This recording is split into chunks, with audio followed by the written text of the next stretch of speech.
فرماتے ہیں 3 مصیبتیں اس کو موت کے وقت ملتی ہے. کس کو؟ جو جماعت سے نماز نہیں پڑھتا. میں حیران ہوا حدیث پڑھ کر کہ جو جماعت سے نہیں پڑھتا اس کو اتنی مصیبتیں ہیں, تو جو سرے سے نماز ہی نہیں پڑھتا اس کا عالم کیا ہوگا, اس کا انجام کیا ہوگا. اللہ اکبر. اللہ خیر فرمائے. اللہ میری قوم کو نماز کی توفیق عطا کرے, اور اللہ ہم سب کو صحیح العقیدہ پابند شرع امام کے پیچھے نماز پڑھنے کی توفیق عطا فرمائے. یاد رکھنا, جماعت سے پڑھنا, لیکن جماعت سے اسی کے پیچھے پڑھنا جو رسول پاک کا وفادار ہے. یہ خاص بات ہے. دیکھیے امام جو ہوتا ہے وہ مقتدی کے لیے اللہ کی بارگاہ میں وکیل ہوتا ہے. توجہ آپ کی, وکیل ہوتا ہے. اور جب تک مقتدی اور امام کا دونوں کا عقیدہ ایک جیسا نہ ہو, چاہے کوئی عقیدہ ہو, عقیدہ کوئی ہو, لیکن میں بات سمجھانے کے لیے کہہ رہا ہوں, عقیدہ کوئی ہو, کیسا ہی ہو, لیکن جب تک دونوں کا عقیدہ سیم نہیں ہوگا نماز مقتدی کی امام کے پیچھے نہیں ہوگی. سمجھ میں آئی بات؟ عقیدہ سیم ہونا چاہیے امامت کے لیے. وہی آپ کا امام بن سکتا ہے جس کا عقیدہ آپ جیسا ہو. بس یہی بات ہے. وہ اللہ کی بارگاہ میں آپ کا وکیل ہے. آپ دیکھیں, وکیل موکل کی پیروی کرتا ہے. مسئلہ موکل کا ہوتا ہے وہی مسئلہ وکیل پیش کرتا ہے. ورنہ جو ہے وہ موکل پر الزام ہے قتل کا, اور یہ وکالت حضرت صاف کر رہے ہیں چوری کی, تو بتائیں مسئلہ حل ہوگا کہ پھنسے گا؟ بولو پھنسے گا نا. تو یہی حال ہے کہ جب تک کہ مقتدی اور امام کا عقیدہ برابر نہیں ہوگا نماز نہیں ہوگی. مثال کے طور پر اگر مقتدی کا عقیدہ یہ ہے کہ اللہ نے اپنے نبی کو علم غیب عطا فرمایا ہے, تو اب اس مقتدی کے لیے لازم ہے وہ ایسا امام تلاش کرے جس کا عقیدہ اس کے عقیدے کے مطابق ہو, تبھی اس کی نماز ہوگی. اگر مقتدی کا عقیدہ ہے کہ نبی زندہ ہے تو مقتدی کو ایسا ہی امام ڈھونڈنا پڑے گا جس امام کا ہو کہ نبی زندہ ہے. ورنہ تو نبی کو زندہ مانے اور امام نبی کو مردہ مانے, بتا تیری نماز اس کے پیچھے کیسے ہو سکتی ہے؟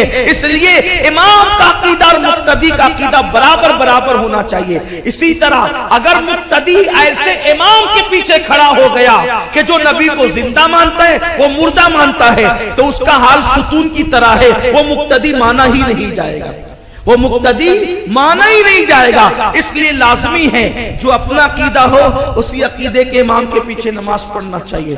بلکہ حضور نے تو اتنی تاکید کی ہے, امام وہی ہو سکتا ہے جو بہت پابند شرع ہو. ہر ایرا گہرا امام نہیں ہو سکتا. ایک شخص نے کعبے کی طرف منہ کر کے تھوک دیا, رسول پاک نے فرمایا اس کے پیچھے نماز نہیں ہوگی. لوگ کہتے ہیں سنی فتنہ کرتے ہیں, اس کے پیچھے نہیں ہوگی, اس کے پیچھے نہیں ہوگی, اس کے پیچھے نہیں ہوگی. جامع شرائط امام کے پیچھے نماز ہوتی ہے, ورنہ اور نمازیں نہیں ہوتی.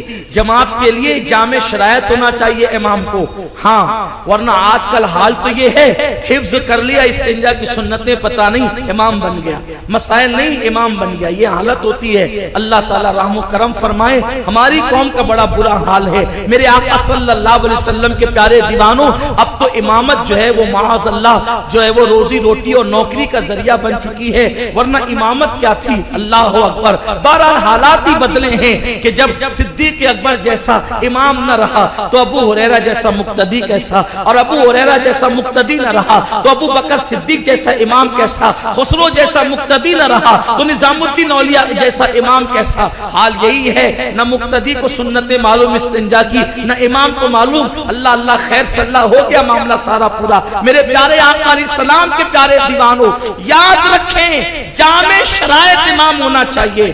آقا نے فرمایا جس نے کعبے کی طرف منہ کر کے تھوکا اس کے پیچھے نماز نہیں, جو کعبے کی طرف منہ کر کے تھوکے جب اس کے پیچھے نماز نہیں, جو کعبے کا ادب نہ کرے اس کے پیچھے نماز نہیں. تو جو رسول اللہ کعبے کا کعبہ ہے ان کا ادب نہ کرے تو اس کے پیچھے کیسے نماز ہوگی؟ لوگ کہتے ہیں وہ حرم سے آئے ہیں, وہ کہیں سے بھی آئے ہیں, امام کی شہر کا ہے اس کی اہمیت نہیں ہے.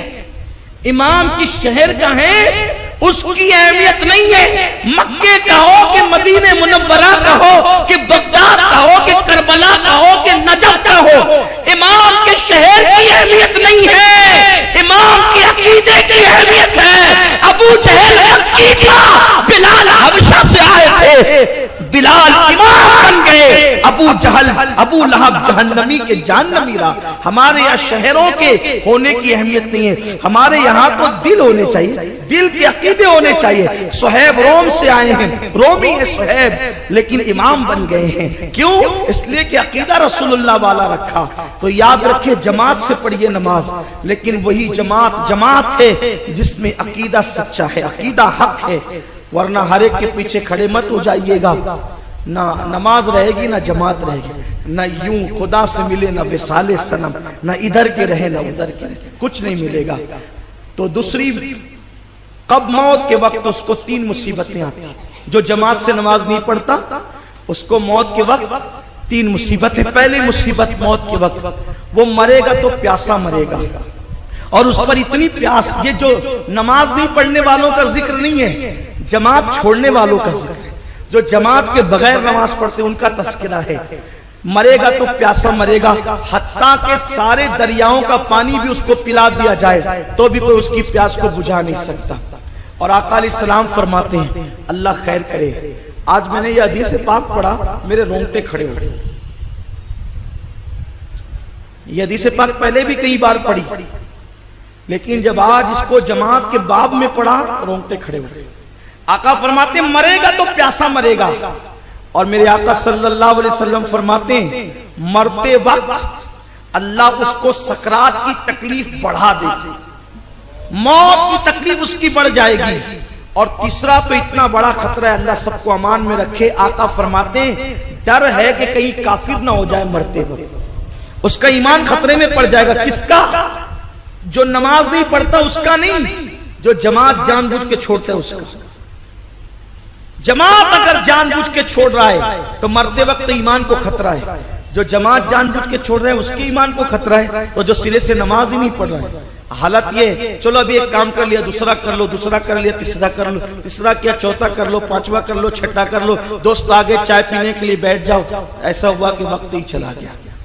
آقا علیہ الصلوۃ والتسلیم فرماتے ہیں جو نماز میں سستی کرے اس کے ایمان کو خطرہ ہے، سستی کرنے والوں کو خطرہ ہے، نہ پڑھنے والوں کا انجام کیا ہے۔ اس لیے نماز کبھی نہ چھوڑی جائے۔ یہ رمضان شریف آ رہا ہے، سدھرنے کا موسم آ رہا ہے، مواسات کا موسم آ رہا ہے، بہاروں کا موسم آ رہا ہے، نیکیوں کا سیزن آ رہا ہے، نیک بننے کا سیزن آ رہا ہے، مسجد کی چڑیا بننے کا سیزن آ رہا ہے، مسجد کی بلبل بننے کا سیزن آ رہا ہے، مسجد کے کبوتری بننے کا سیزن آ رہا ہے۔ کچھ صحابہ ایسے تھے جن کو صحابہ مسجد کی کبوتری کہتے تھے، ان کو مسجد کی کبوتری اس لیے کہتے تھے کہ وہ لوگ بہت کثرت کے ساتھ مسجد میں نظر آتے تھے، بلکہ جب لوگ ان کو ڈھونڈنے جاتے تو لوگ ڈھونڈتے تو لوگ کہتے کہ کس کو ڈھونڈے، وہ فلاں کو، کہا وہ کہیں اور نہیں ملے گا، وہ تو صرف مسجد میں ملے گا۔ یعنی کچھ صحابہ ایسے تھے جن کو مسجد کی کبوتری کا لقب دیا گیا ہے۔ اللہ اکبر۔ تو میرے پیارے آقا صلی اللہ علیہ وسلم کے پیارے دیوانوں، 3 مصیبتیں موت کے وقت ہوگی۔ ایک، پیاسا مرے گا، حتیٰ کہ اس کو سارے دریا کا پانی پلا دیا جائے پھر بھی پیاس نہیں بجھے گی، اس کو موت کی سختی اور تکلیف بڑھا دی جائے گی، سکرات کی مصیبت بڑھا دی جائے گی، اور تیسری بات یہ اس کے ایمان کو خطرہ ہوگا۔